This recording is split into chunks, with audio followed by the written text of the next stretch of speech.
Assalamualaikum warahmatullahi wabarakatuh. Bismillah, alhamdulillah, wassalatu wassalamu ala rasulillah wa ala alihi wa ashabihi wa mawalah, amma ba'da. Fala hawla wala quwata illa billahil aliyyil azim. Rabbi shrah li sadri wa yassir li amri wahlul 'uqdatam min lisani yafqahu qawli. Subhanaka la ilma lana illa ma 'allamtana innaka antal alimul hakim. Kita lanjutkan kajian kita kitab Bulughul Maram, masih seputar salat Jumat. An Abi Hurairah, diriwayatkan dari sahabat Abi Hurairah radhiyallahu anhu, qala, beliau berkata, qala Rasulullah sallallahu alaihi wa alihi wasallam, baginda Nabi bersabda, manirtasala, barang siapa yang mandi. Artinya mandi di sini dengan tujuan akan melaksanakan sholat Jumat, agar supaya tubuhnya tidak bau, karena kalau bau akan mengganggu jamaah yang lain. Kemudian dia mandi. Mandi Jumat itu lebih baik dilakukan ketika hendak melakukan sholat Jumat, hendak berangkat ke masjid, itu paling utama. Akan tetapi mendapatkan kesunahan, ya, mandi Jumat itu semenjak selepas sholat subuh. Jadi kita mandi Jumat selepas sholat subuh, maka kita juga berpahala, ya kan? Misalnya ini, kalau kita mau pergi kerja, ya, ketika berangkat mau kerja kita mandi sekaligus niat mandi Jumat, ya. Karena ada pendapat yang mengatakan mandi Jumat itu wajib. Huslul Jum'ati wajibun ala kulli muhtalimin. Mandi Jumat itu wajib bagi setiap orang yang sudah balik. Tapi ada yang mengatakan wajib di sini bukan berarti wajib dalam arti kalau dikerjakan berpahala, kalau tidak dikerjakan dosa. Tapi wajib di sini dalam arti sunnah muakkad. Hal yang sunnah yang paling dianjurkan itu mandi Jumat. Summa ata, selepas mandi Jumat, summa atal Jum'ata, kemudian mendatangi masjid untuk melaksanakan sholat Jumat. Begitu masuk ke dalam masjid, fasalla ma qaddira lahu, melakukan sholat sunnah semampunya. Ma qaddira lahu artinya mastato'a, semampunya. Boleh 2 rakaat, ya, boleh 4 rakaat, pokoknya semampunya. Masuk masjid paling tidak sholat tahiyatul masjid. Summa ansota, kemudian, ya kan, ansota di sini artinya diam, ya, tidak berbicara selama khotib membacakan khutbahnya. Hatta yafrughal imamu min khutbatihi, diam itu hingga imam menyelesaikan khutbahnya. Tsumma yusalli ma'ahu, selepas mendengarkan khotib menyampaikan khutbah, kemudian sholat Jumat beserta imam, ya. Barang siapa yang melakukan seperti itu, ufira lahu ma bainahu wa bainal jum'atil ukhra, maka dosa-dosanya diampuni antara Jumat itu dengan Jumat, ya, setelahnya. Jadi ada yang mengatakan antara Jumat yang dia lakukan sampai Jumat yang akan datang, dosa belum dikerjakan sudah dapat ampunan dari Allah. Wa fadlu thalathati ayamin, dan lebih 3 hari, berarti totalnya berapa? 10 hari. Kenapa? Karena setiap kebaikan satu dilipat gandakan minimal 10 kali lipatnya. Ya kan? Ini hadis sahih rawahu Muslim, diriwayatkan oleh Imam Muslim. Dari hadis ini bisa kita tarik beberapa kesimpulan. Pertama, keutamaan mandi di hari Jumat. Yang kedua, sebelum khotib membacakan khutbahnya, kita disunahkan untuk melakukan sholat sunnah semampu kita. Yang ketiga, selama khotib membacakan khutbahnya, kita harus mendengarkan dengan seksama. Tidak boleh kita berbicara. Kalau ngantuk gimana? Kalau ngantuk enggak apa-apa, asalkan tidak tidur. Kalau tidur gimana? Tidur boleh, asalkan posisi duduknya, ya kan, benar-benar, ya kan, tidak sampai mengeluarkan angin selama tidur. Jadi harus benar-benar duduk. Karena orang dalam keadaan pantatnya itu nempel di tempat duduk tidak mungkin kentut. Makanya ketika kita lihat orang pakai motor di perempatan, kalau dia kentut pasti dia akan mengangkat pantatnya. Lantas dari hadis ini pula menjelaskan bahwasannya orang yang menjalankan ibadah seperti itu, mandi, datang ke masjid, sholat sunnah, kemudian mendengarkan khotib membacakan khutbahnya, lantas menjalankan sholat Jumat, bisa menjadi sebab dosa-dosanya diampuni selama 10 hari ke depan. Selama 10 hari ke depan. Dosa belum dilakukan tapi Allah sudah memberikan ampunan. Akan tetapi dosa yang diampuni ini sebatas dosa kecil. Ngintip orang mandi. Dosa kecil itu. Melihat auratnya istri tetangga, itu dosa kecil itu. Sedangkan dosa besar tidak bisa diampuni dengan cara itu kecuali dengan cara taubatan nasuha. Berhenti melakukannya, janji tidak akan melakukan lagi, dan trauma atas perbuatan dosa yang dilakukannya. Itu namanya taubatan nasuha. Lantas kecuali juga dosa zalim terhadap orang lain.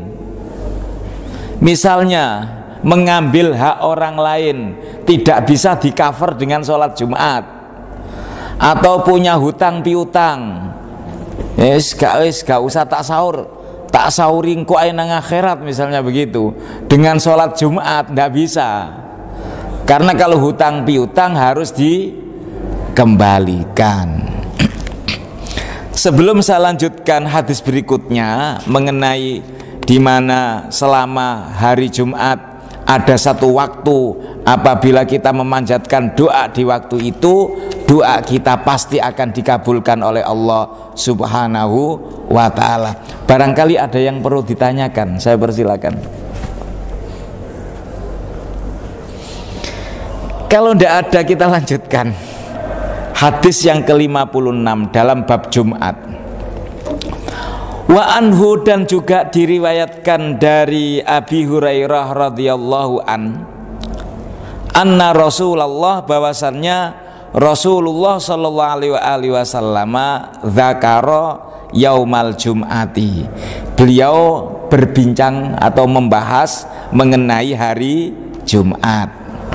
Faqala, kemudian baginda Nabi menyampaikan, fihi sa'atun, di hari Jumat itu ada satu waktu, la yuwafiquha abdun muslimun, tidak ada satupun hamba Allah yang muslim, ya kan, berketepatan pada waktu itu, wa huwa qaimun yusolli, dan dia dalam keadaan sholat, yas'alullaha azza wa jalla syai'an, dan dia memohon kepada Allah azza wa jalla sesuatu, illa a'tahu iyyahu, kecuali doa yang dipanjatkan, permintaan permohonan yang diaturkan pasti akan dikabulkan oleh Allah Subhanahu wa ta'ala.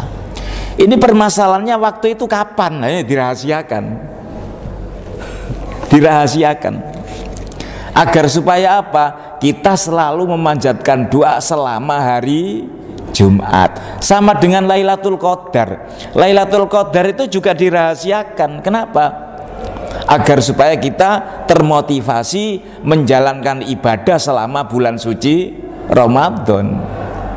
Begitu pula hari Jumat, agar supaya kita selalu memohon kepada Allah selama hari Jumat.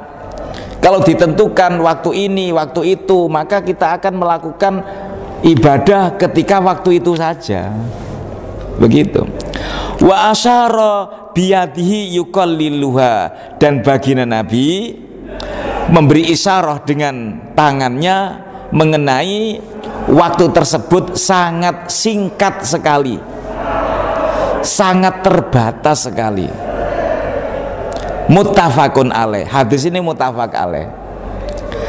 Wa fi riwayati li Muslim, menurut riwayat Imam Muslim, wa hiya sa'atun khafifah. Waktu itu adalah waktu yang sangat cepat sekali, yang sangat singkat sekali. Ya. Lantas kapan waktu tersebut? Hadis berikutnya merupakan salah satu jawaban. Waktu yang sangat singkat, di mana di hari Jumat ketika kita memohon kepada Allah, permohonan kita, doa kita pasti akan dikabulkan. Ya kan? Karena tidak ada hal yang mustahil. Kalau kita lihat kekuasaan Allah Subhanahu wa ta'ala. Ingin kaya bisa kaya, ingin sehat bisa sehat ketika doa kita dikabulkan oleh Allah. Idza arada syai'an ayyaqula lahu kun fayakun. Kapan waktu tersebut? Hadis berikutnya menjawab tentang waktu tersebut, ya. Waktu tersebut berketepatan pada waktu kapan?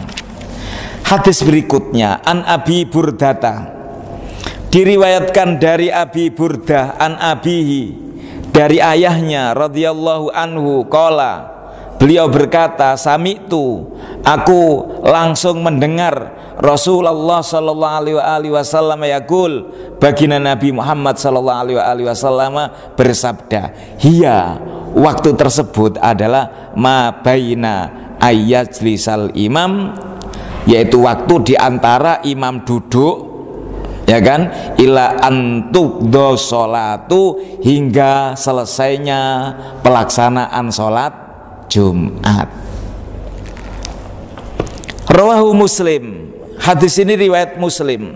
Warajjahu Daruqutni, dan dirojehkan oleh Daruqutni, annahu, bahwasannya hadis ini riwayat min qauli Abi Burda, dari ucapan Abi Burda.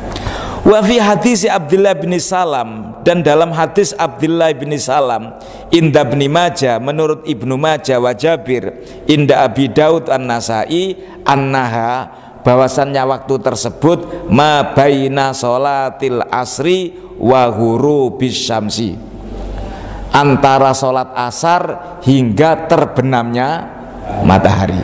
Jadi ada dua versi. Wa qad ikhtalafa fiha, dan banyak ulama yang berbeda pendapat, ala aktsara min arba'ina qaulan, lebih daripada 40 pendapat. Amlaitu fi syarhil Bukhari, yang aku tulis 40 perbedaan kapan waktu mustajabah, waktu doa kita dikabulkan di hari Jumat, aku tulis di dalam syarah kitab Bukhari. Ya, kalau kita ingin doa kita mustajabah, ya mulai Kamis sore, ya, mulai Kamis sore sampai Jumat sore kita doa terus setiap waktu. Kita prioritaskan dua waktu seperti dalam riwayat tadi. ketika imam atau khotib duduk selepas menyampaikan khutbah pertama dan setelah sholat asar hingga terbenamnya matahari. Dan kedua waktu itu saya pernah membuktikan. Ada salah satu khotib yang kemudian jadi mertua saya, punya anak cantik.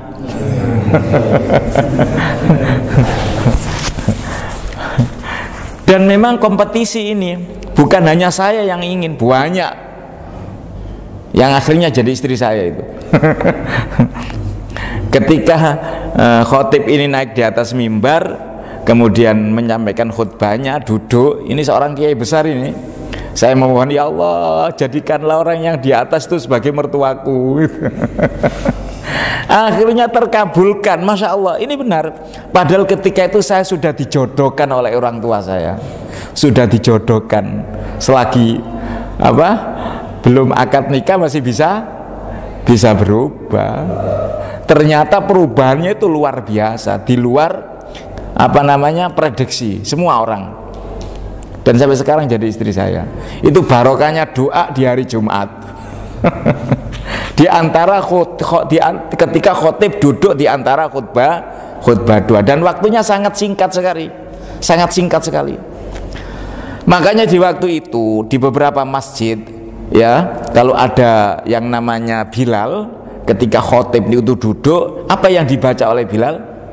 Sholawat, mengiringi doa kita ketika itu. Allahumma sholli wa sallim ala sayyidina wa maulana Muhammad. Kita doa. Bahkan dalam beberapa kitab dikatakan kalau kita ingin kaya raya, tercukupi kebutuhan kita selama 1 tahun, maka ketika Jumat terakhir di bulan Rejab, sampai ingat-ingat ini, Jumat terakhir di bulan Rejab, di antara khutbah 2, ketika khotib duduk, bacalah Ahmadur Rasulullah, Muhammadur Rasulullah sebanyak 35 kali. Kalau di pondok-pondok itu, di pesantren-pesantren itu biasanya kalau Jumat terakhir bulan Rejab, ya, khotibnya duduk lebih lama, memberikan kesempatan jamaahnya membaca itu Ahmadur Rasulullah, Muhammadur Rasulullah, Ahmadur Rasulullah, Muhammadur Rasulullah. Dan ini banyak ulama-ulama yang membuktikan, dan hasilnya ditulis pengalamannya di dalam beberapa karya tulisnya. Waqad jarabtu miraran fasahha, aku berkali-kali, ya kan, membuktikannya, dan memang benar. Ketika di antara khutbah 2 pada Jumat terakhir bulan Rejab membaca Ahmadur Rasulullah, Muhammadur Rasulullah 35 kali, menjadi kaya raya dan tercukupi kebutuhannya selama 1 tahun. Tahun berikutnya baca lagi, tahun berikutnya baca lagi, dan seterusnya. Kemudian waktu Jumat juga yang dalam riwayat tadi, setelah sholat asar hingga terbenamnya matahari. Dan itu saya juga pernah membuktikannya, memang waktu mustajabah. Hanya saja dalam kitab Manhajul Hanif, Al-Imam Abu Yazid Al-Bastami mengatakan, kalau kita punya sesuatu, keinginan apapun, keinginan kita, asalkan yang masuk akal, ya. Kalau ingin jadi burung berarti gak masuk akal. Kalau ingin jadi bisa terbang, ya nggak masuk akal. Permohonan, permintaan itu kalau nggak masuk akal, itu namanya tidak ada etika dalam berdoa. Tapi selagi masuk akal boleh. Selepas sholat asar di hari Jumat membaca Ya Rahman, Ya Rahman, Ya Rahman, Ya Rahman sampai terbenamnya matahari. Jadi selepas sholat asar baca apa? Ya Rahman, Ya Rahman, Ya Rahman, Ya Rahman, Ya Rahman, terus sampai matahari terbenam. Begitu matahari terbenam kita berdoa, mohon apa? Ingin nikah lagi. Buktikan ini, kalau nggak percaya, bener itu, punya hutang, ingin bisa mengembalikan, ya doa ini. Karena semua milik Allah. Kalau Allah menghendaki, tidak ada sesuatu yang tidak mungkin. Masya Allah, ini luar biasa umat baginda Nabi ini, diberi kesempatan oleh Allah seperti ini, luar biasa. Makanya di dalam hadis ini bisa kita tarik kesimpulan. Pertama, keutamaan hari Jumat, salah satunya di hari Jumat itu ada satu waktu di mana kita ketika memohon kepada Allah di waktu itu pasti permohonan kita, doa kita dikabulkan oleh Allah Subhanahu wa ta'ala. Lantas karena tadi baginda Nabi menggambarkan waktu tersebut sangat singkat dengan isyarat, sehingga kita diperbolehkan dalam berkata-kata. Ini kebiasaan orang Arab untuk memberikan isyarat dengan tangan. Dengan tangan. Makanya kalau kita berdoa itu ada beberapa ulama kalau bisa di samping kita memanjatkan doa, tapi tangan kita juga ikut serta isyarat. Misalnya ketika sholat duha, ya Allahumma inkana rizki fis samai fa'anzilhu. Begini ini isyarat ini. Ya Allah, ketika rizkiku masih tergantung di langit, turunkan. Wa inkana fil ardi, ketika masih ada di tanah, di bumi, fa'akhrijhu, keluarkan.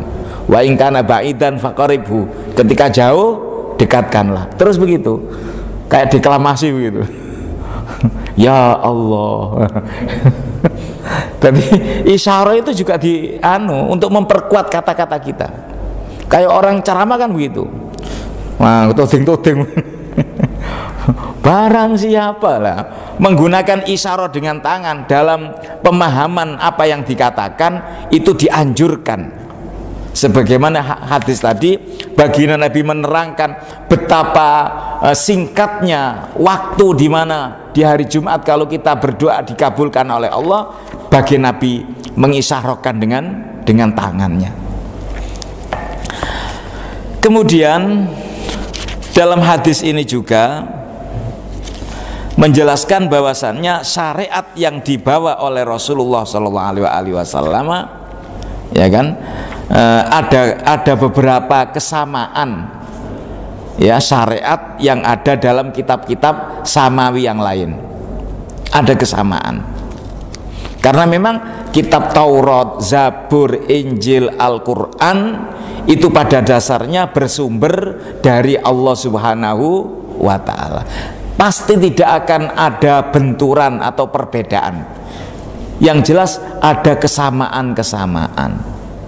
Kalau ada perbedaan berarti sudah mengalami perubahan. Mengenai kelahiran Nabi sudah disebutkan dalam kitab Taurat, sudah dijelaskan dalam kitab Mazmur, kitab Zabur, dan juga dijelaskan dalam kitab Injil.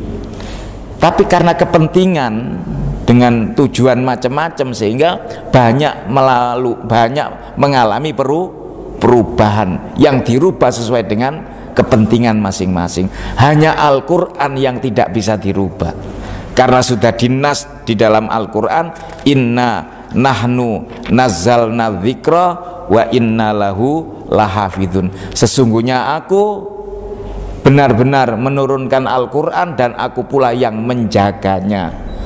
Jadi hanya Al-Quran kitab samawi yang tidak bisa dirubah sampai nanti hari kiamat. Sebelum saya lanjutkan, hadis berikutnya mengenai batasan jumlah ahlul Jumat, jumlah orang yang melaksanakan sholat Jumat. Barangkali ada yang perlu ditanyakan sebelum saya lanjutkan. Saya lanjutkan hadis berikutnya. An Jabirin radhiyallahu an, diriwayatkan dari Jabir radhiyallahu an, qala, beliau berkata, madotis sunnatu, telah lewat sunnah, ya, anna fi kulli arba'ina, bahwasannya setiap 40 fasoidan, setiap 40 dan lebih dari 40 Jumatun, melaksanakan sholat Jumat. Artinya sudah merupakan satu amalan yang berlaku semenjak baginda Nabi, dan itu terus berjalan hingga sekarang. Kalau Jumatan itu minimal jumlahnya 40 orang.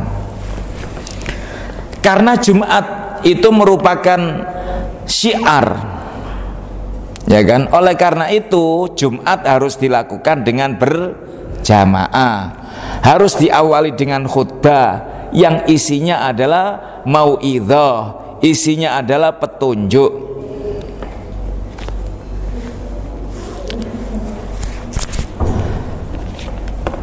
Lantas kenapa harus 40? Kenapa harus 40? Para hadirin yang dimuliakan Allah Subhanahu wa ta'ala, ayat yang mengetengahkan tentang kewajiban melaksanakan sholat Jumat, ya, itu diturunkan ketika Isra Mi'raj. Berarti ketika baginda Nabi masih berada di kota Mekah sebelum hijrah ke Madinah. Tapi ketika itu padahal sudah diturunkan kewajiban sholat Jumat. Ya ayyuhalladzina amanu idza nudiya lis-sholati min yaumil jum'ati fas'au ila dzikrillahi wa dzarul bai'. Tapi baginda Nabi belum melaksanakan sholat Jumat, ya. Walam yusollihan Nabi sallallahu alaihi wasallam di Makkah, baru dilaksanakan ketika beliau hijrah di Madinah. Kenapa? Li adami tamakkunihi minha, karena tidak mungkin untuk dilaksanakan di kota Mekah ketika itu. Kenapa demikian? Liqaunil muslimina mustakhfina, karena jumlahnya orang muslim masih sedikit.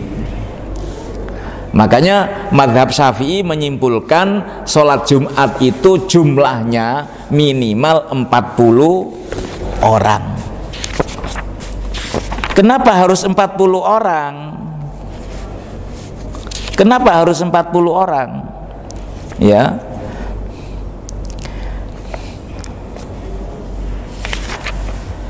alasannya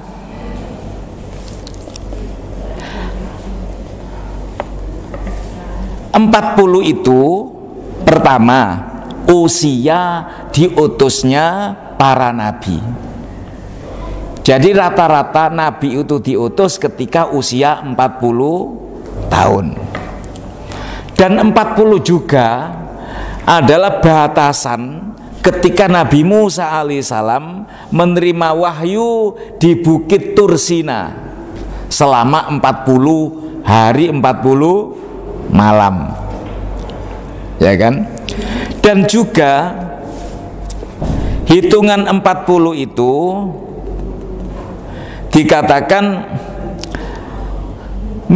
dikatakan wafihim waliyullahi ta'ala. Hitungan 40 itu kekuatannya, kapasitasnya seperti kekuatan wali. Makanya dikatakan du'aul arba'ina ka du'ail wali. Doanya orang 40 itu seperti doanya wali. Berdasarkan hadis ini pula, menurut madhab Syafi'i juga madhab Ahmad bin Hambal, sholat Jumat tidak sah apabila jumlahnya kurang dari 40. Jadi kalau kurang dari 40 Jumatnya tidak sah. Saya pernah ada satu musola dijadikan masjid dan kemudian Jumat perdana. Saya begitu masuk, azan setelah dikumandangkan, saya hitung yang datang cuma 15 orang.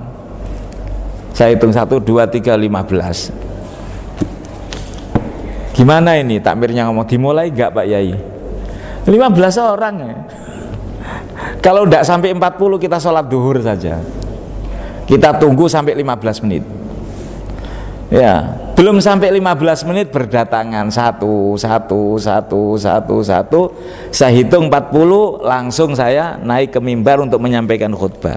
Karena menurut mazhab Syafi'i, juga menurut Imam Ahmad bin Hambal, berdasarkan hadis ini dan juga berdasarkan kronologinya pelaksanaan sholat Jumat, bahwasannya sholat Jumat tidak sah apabila yang melaksanakan kurang dari 40 orang. Ya kan? Beda halnya menurut Imam Malik. Kalau menurut Imam Malik cukup dengan 12 orang selain imam, berarti 13 dengan imamnya. Beda pula menurut mazhab Abu Hanifah. Mazhab Abu Hanifah Jumatan sudah dianggap sah minimal diikuti oleh 3 orang. Jumatan 3 orang. Bahkan menurut pendapatnya Ibnu Hazm, Jumatan boleh dilakukan meskipun hanya 1 orang.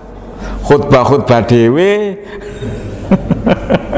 sholat-sholat dewe. Tapi ini menurut pendapat yang sangat banyak ulama yang menentang, ya.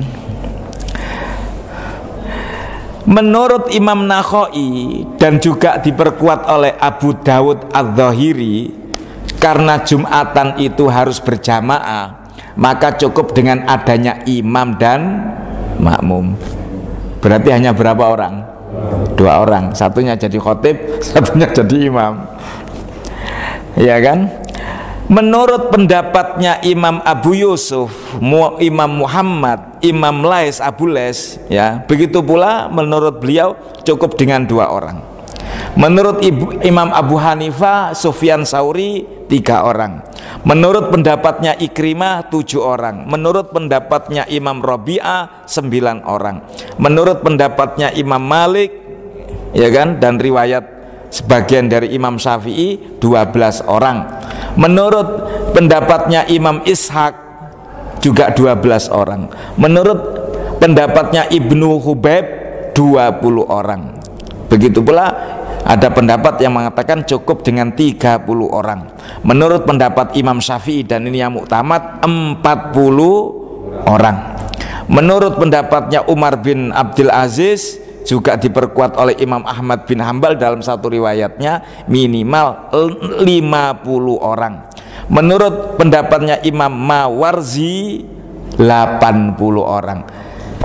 Artinya begini, dari beberapa pendapat ini rahmat bagi kita agar supaya kita mudah untuk melaksanakan sholat Jumat. Makanya bagi Nabi bersabda, ikhtilafu ummati rahmatun. Perbedaan di kalangan para ulama itu sebenarnya rahmat bagi umat. Kenapa? Agar supaya kita mudah untuk melaksanakan sholat Jumat. Andai kata hanya mazhab Syafi'i saja yang menyatakan tidak sah sholat Jumat apabila kurang dari 40 orang jamaahnya, wah repot nanti. Ya kalau kita di Surabaya, kalau kita berada di pedalaman, di pelosok, di mana yang muslim tidak sampai 40, berarti selama kita di situ tidak pernah merasakan sholat Jumatan begitu. Maka kita boleh mengikuti pendapat selain Syafi'i. Ini pendapatnya Imam selain Syafi'i aja 12 atau dua orang tadi antara imam dan makmum. Boleh, tidak apa-apa, asalkan kita tahu, ya, asalkan kita tahu. 12 menurut pendapatnya Imam Ahmad, Imam Malik misalnya, atau menurut pendapat Dawud Dohiri cukup 2 orang, karena Jumatan itu syaratnya berjamaah, jamaah minimal ada makmum dan ada imam, maka Jumatan 2 orang boleh. Itu bisa kita terapkan di tempat-tempat yang mungkin kita tidak bisa melakukan sholat Jumat dengan jamaah sebanyak 40 orang. Jadi ya, fikih itu fleksibel sebenarnya. Fikih fleksibel. Karena bagaimanapun, ya kan, syariat Islam harus kita kerjakan dimanapun, dalam keadaan apapun, dalam situasi apapun. Tata cara pelaksanaannya ada gerbongnya masing-masing, ya kan, mengikuti lokomotif masing-masing. Yang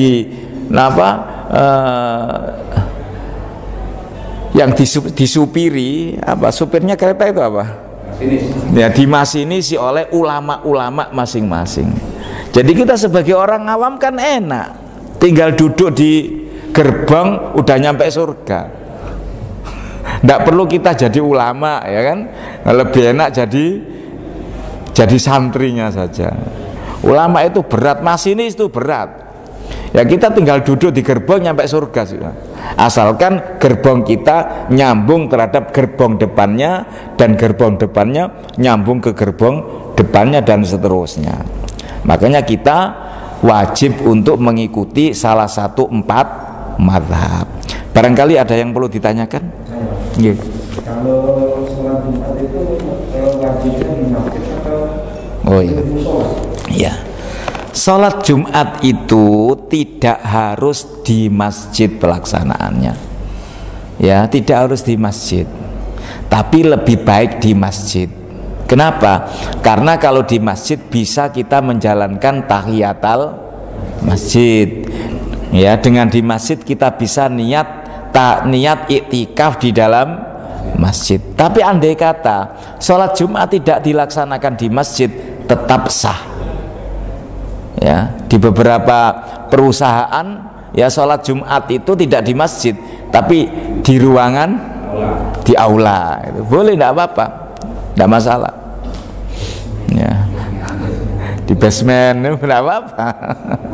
Asalkan kalau kita mengikuti mazhab Syafi'i, ya kan, jumlah jamaahnya minimal 40 orang. Ada yang tanya lagi? Ada yang tanya lagi? Pak, tadi yang sholat selain di masjid atau musola tadi, berarti tidak ada sholat tahiyatul ini ya Pak? Iya, tidak ada tahiyatul masjidnya. Tidak ada, bukan masjid. Lah permasalahannya kalau di tempat kita, apa bedanya antaranya masjid dengan musola? Masjid dengan langgar, langgar dengan surau. Karena di Indonesia ini mengikuti adat istiadat masing-masing. Ya, ada langgar. Sholat di langgar. Dan ini ada kronologinya. Kenapa dinamakan langgar? Ini lebih-lebih di tanah Jawa. Karena orang Jawa itu rata-rata sebelum masuk Islam, ya kan, agamanya agama kapitan, agama di mana menyembah roh nenek moyangnya, ya kan. Nama ibadahnya yaitu sembahyang. Tempat ibadahnya namanya sanggar.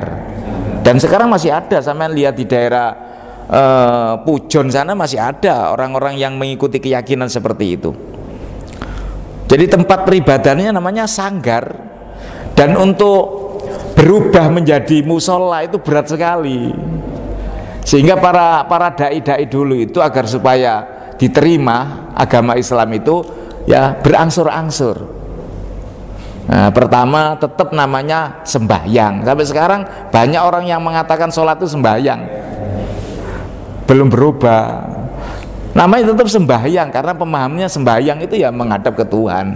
Tapi caranya dengan cara Islam, yaitu sholat. Tempatnya yang semula sanggar dijadikan langgar itu. Nah sekarang bedanya apa dengan masjid? Begini, kalau itu merupakan tempat yang tidak diwakafkan, katakan musolah pribadi, ya kan, tidak bisa kita gunakan iktikaf, dan juga tidak dianjurkan sholat tahiyatul masjid. Bagi orang yang sedang menstruasi, wanita atau laki-laki yang dalam keadaan junub, bertempat di musolah pribadi itu tidak berdosa. Itu bedanya. Di daerah Madura banyak yang seperti ini. Setiap rumah mesti di depannya ada langgarnya. Nah, langgar itu ya kan fungsinya multifungsi, tempat tidur, tempat menjamu tamu, tempat sholat. Nah, itu kearifan lokal ya kan, seperti itu. Tapi kalau itu diwakafkan, meskipun namanya musola, hukumnya sama seperti masjid. Ya kan, di kampung-kampung kita kan ada musola wakaf, itu sama dengan masjid. Artinya kita masuk ke tempat itu juga disunahkan tahiyatul masjid. Kita iktikaf tempat itu juga boleh. Karena memang fungsinya seperti masjid. Masjid itu harus wakaf. Musola yang diwakafkan ya sama dengan masjid. Begitu. Loh kok dinamakan musola? Sama, musola itu isim makan. Musola tempatnya sholat, masjid tempatnya sujud. Apa bedanya? Yang dimaksud tempatnya sujud ya tempatnya sholat. Itu namanya dzikrul juz wa iradatil kul, menyebutkan sujudnya tapi yang dimaksud adalah rangkaian dalam sujud, yaitu apa? Sholat. Begitu. Nah, sekarang kalau kita sholat hari raya lebih baik di masjid apa di lapangan? Kalau memang masjidnya tidak muat, boleh di lapangan. Selagi masjidnya masih muat, lebih baik sholatnya di masjid daripada di lapangan. Kenapa? Pertama, lebih suci dan lebih bersih. Kedua, bisa sholat tahiyatul masjid. Ketiga bisa niat i'tikaf. Kalau di lapangan, masa tahiyatul lapangan? Saya pernah ngimami sholat hari raya di Ciliwung. Saya datang lebih awal karena saya ingin mulai sholat ini di awal. Karena kalau di jalan itu kan ketika sinar matahari udah panas kan tidak enak rasanya. Begitu saya datang lebih awal, ternyata jamaah-jamaah yang begitu datang langsung sholat 2 rakaat. Aneh tuh. Ini sholat apa ini? Karena terbiasa ketika masuk masjid sholat 2 rakaat. Nah ini posisinya di jalan ya, gelar sajadah sholat 2 rakaat. Saya tanda tanya sih sholat apa ini? Tahiyatul masjid? Gak bisa, ini bukan masjid. Ya. Habis subuh tidak boleh. Sholat apa? Nah ini nggih.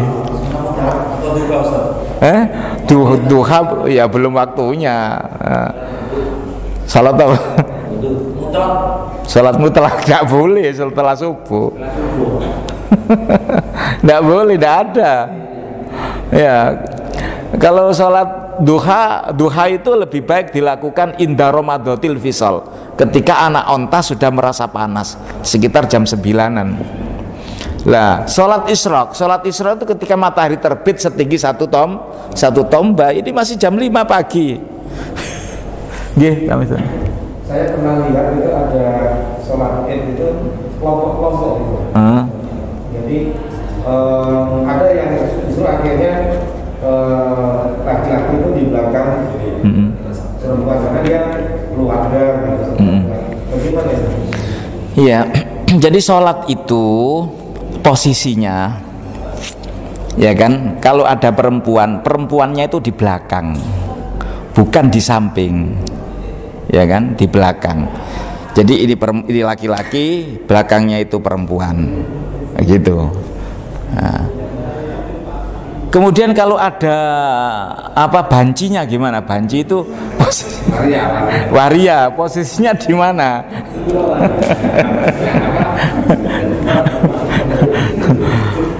Kalau memang ini waria berkelamin laki-laki, posisinya bisa gabung dengan laki-laki. Tapi kalau waria berkelamin ganda, karena waria itu ada yang berkelamin ganda dan fungsi keduanya namanya muskil, khunsa muskil. Jadi statusnya tidak jelas. Kenapa muskil? Karena kalau mondok juga repot. Diondokkan di pondok perempuan takut menghamili temannya, diondokkan di pondok laki-laki takut dihamili sama temannya, sehingga repot ini posisinya. Makanya dinamakan muskil. Kalau muskil berada di belakangnya jamaah laki-laki dan di depannya jamaah perempuan. Tapi kalau ghairu muskil berkelamin ganda tapi yang fungsi hanya salah satunya, kalau lebih kuat perempuannya boleh gabung dengan perempuan, kalau lebih kuat laki-lakinya boleh gabung dengan laki-laki. Tapi kalau mukhonnas itu laki-laki tulen tapi berperilaku seperti perempuan, itu hukumnya statusnya seperti laki-laki meskipun sudah dirubah alat kelaminnya. Kayak Dorce itu ya hukumnya laki-laki karena dia kelaminnya cuma satu, cuma diganti gitu aja. Onderdilnya laki-laki, diganti onderdil perempuan, hukumnya tetap laki-laki. Jadi kalau sampean berpegangan tidak membatalkan wudhu itu. Ya begitu. Kalau sholat itu kelompok-kelompok, itu bisa dikatakan makruh. Makanya kemarin tuh ketika COVID itu sholat di renggang-renggang itu saya prihatin sekali. Hukum agama diatur ya kan. Hanya baru kali ini. Mestinya enggak. Yang heran itu di beberapa tempat, ya kalau mungkin di perumahan bisa lah, rumahnya besar-besar. Tapi kalau di gang-gang, di kampung-kampung itu yang rumah petak itu enggak bisa begitu. Apa orang disuruh nempat di kamarnya yang 3x4, enggak boleh keluar, ongkap. Ya kan pasti hari-hari di luar, duduk di depan musola tanpa ada penghalang. Di tempat saya begitu. Sampai saya kasih keputusan begini aja, kalau sampean di masjid dikasih jarak, selepas itu tidak ada jarak lagi, tidak ada artinya. Jadi mulai awal sampai sekarang tidak pernah di jarak-jarak itu, karena ya tidak masuk akal, tidak masuk akal. Ya karena faktor keadaan. Dan alhamdulillah juga tidak ada yang kena corona, tidak ada. Gitu. Ada tanya lagi? Yeah. Jadi saya punya pengalaman di sholat Jumat. Yeah. Yang pertama, ada teman diajak sholat Jumat tidak mau, karena beranggapan yang wajib itu sholat dulu. Masya Allah. Nah, saat itu. Yang kedua, di lain tempat ada teman yang sudah sholat Jumat, tapi sudah sholat zuhur. Nah, yeah. Kalau saya kan kalau sudah sholat Jumat ya nggak sholat zuhur gitu. Yeah. Nah, saya hanya ingin cari legalitasnya yang benar seperti apa sebenarnya. Yeah. Yeah. Yang kedua, saya pernah di Papua dulu tuh sholat Jumat hanya 5 orang. Jadi makmumnya 4, imamnya 1. Ya karena memang di situ tidak ada muslim ya. Masya Allah. Ya. Nah, jadi itu juga bukan di musola, bukan di mana, di pohon. Masya Allah. Sampai segitunya ya. Iya, ya memang kondisi seperti itu. Jadi kalau saya kan tidak tahu ya. Mari kita sholat Jumat ya sholat Jumat aja. Nah, jadi pertama itu legalitas antara sholat Jumat dengan sholat zuhur. Yang kedua, bagaimana itu kalau kita sholat hanya berlima? Terima kasih. Ya. Pertanyaan yang bagus sekali dan memang ada hubungannya ya. Di dalam Al-Quran mengenai sholat Jumat, Allah berfirman, ya ayyuhalladzina amanu, wahai orang-orang yang beriman, idza nudiya min yaumil jum'ati, ya ayyuhalladzina amanu idza nudiya min yaumil jum'ati, ya begitu ya, fas'au ila dzikrillahi wa dzarul bai'. Ketika ada seruan di hari Jumat untuk menunaikan sholat Jumat, kan begitu, bersegeralah kalian menunaikan dan tinggalkanlah aktivitas kalian. Dalam hal ini disebutkan secara spesifikasi berdagang, wadarul baik. Diperintahkan untuk melaksanakan sholat Jumat dan meninggalkan aktivitas. Ini menandakan bahwasannya sholat Jumat itu wajib. Dan dalam prakteknya di zaman Nabi, ketika melaksanakan sholat Jumat, baginda Nabi tidak pernah mengulangi sholat zuhur. Sehingga ulama beranggapan khutbah itu sebagai pengganti 2 rakaat zuhur. Oleh karena itu khutbah Jumat beda dengan khutbah hari raya. Kalau khutbah Jumat dilakukan sebelum sholat, artinya harus ditunaikan khutbahnya. Tapi hari raya khutbahnya selepas sholat. Artinya sholat hari raya tanpa khutbah tetap sah, boleh, ya kan? Ketika orang-orang pergi ke masjid, di rumah tidak ada yang jaga, sampean di rumah sendirian, bagian joko jajan, akhirnya sholat hari raya sendirian boleh, meskipun tanpa khutbah. Itu menandakan bahwasannya sholat Jumat itu wajib. Pertama. Yang kedua, ada beberapa orang selepas melaksanakan sholat Jumat kemudian melanjutkan sholat zuhur. Apa alasannya? Alasannya dianggap sekarang itu banyak sholat Jumat yang didirikan di masjid-masjid tidak memenuhi persyaratan, sehingga meskipun Jumatan ya kan diulangi sholat Jumat. Melakukan Jumatan memang wajib, melakukan sholat duhur setelah itu karena Jumatnya tidak memenuhi syarat, kecuali sudah memenuhi syarat, sehingga setiap kali selepas Jumatan sholat duhur. Salah satu anggapan tidak memenuhi syarat, pertama, dilaksanakan Jumatan dalam satu kampung lebih daripada satu. Sekarang satu kampung Jumatan ada 4, ada 5. Padahal kalau mazhab Syafi'i satu kampung hanya satu. Kalau dulu di Indonesia, khususnya di Jawa, sholat Jumat itu dilakukan di setiap kabupaten yang dinamakan masjid jamek. Masjid di mana-mana, tapi yang jamek hanya melaksanakan sholat Jumat hanya satu dulu. Hikmahnya apa? Untuk menyatukan visi misi seluruh umat Islam. Makanya setiap masjid jamek depannya pasti ada alun-alun, mengantisipasi apabila jamaahnya membludak. Begitu. Nah, yang kedua, ini nanti sebenarnya pada hadis berikutnya. Yang melaksanakan sholat Jumat itu syaratnya harus laki-laki semua dan merdeka, tidak dalam perjalanan. Kalau dalam perjalanan, orang yang dalam perjalanan tidak wajib Jumatan. Tapi andai kata Jumatan, apa harus mengulangi sholat duhur? Tidak. Begitu pula wanita, wanita tidak wajib Jumatan. Tapi kalau Jumatan, apa harus mengulangi duhur? Enggak. Dengan Jumatan sudah mencukupi sholat zuhurnya. Hanya saja tidak masuk hitungannya orang 40 yang melaksanakan sholat Jumat. Lah kalau memang semuanya musafir misalnya, kayak di rest area, di beberapa rest area tol itu dilakukan sholat Jumat. Saya tanya pada marbotnya, ini sholat Jumat di sini? Iya, rame Pak. Yang sholat siapa? Ya beliau-beliau itu yang dalam perjalanan itu sholat Jumat. Ngulangi sholat duhur? Enggak.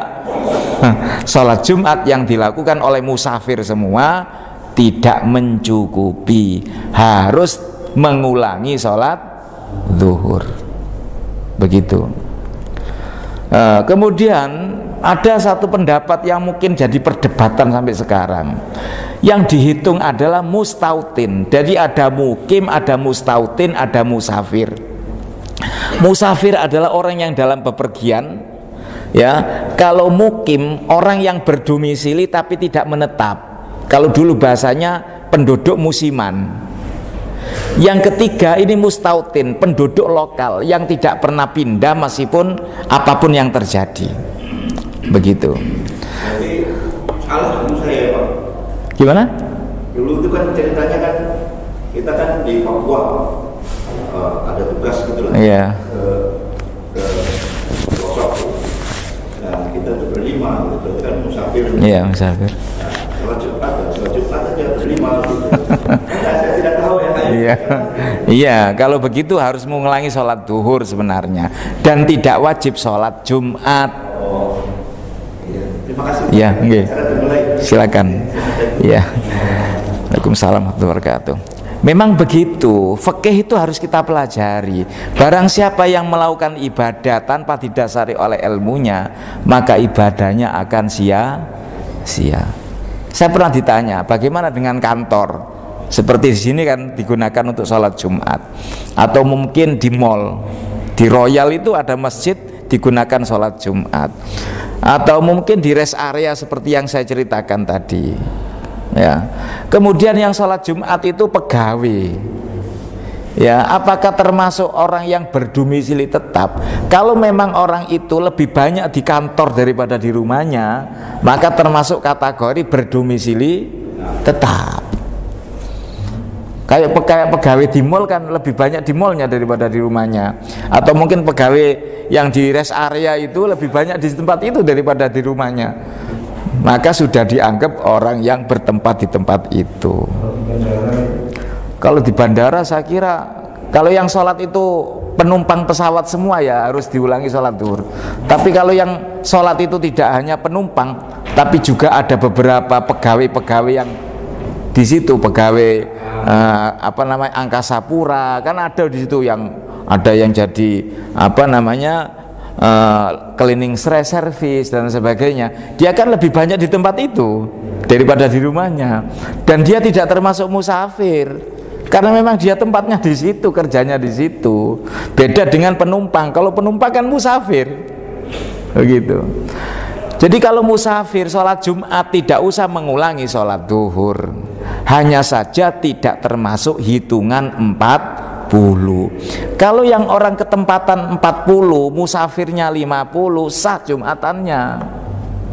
Tapi kalau yang musafir itu 40, yang orang ketempatan cuma 20,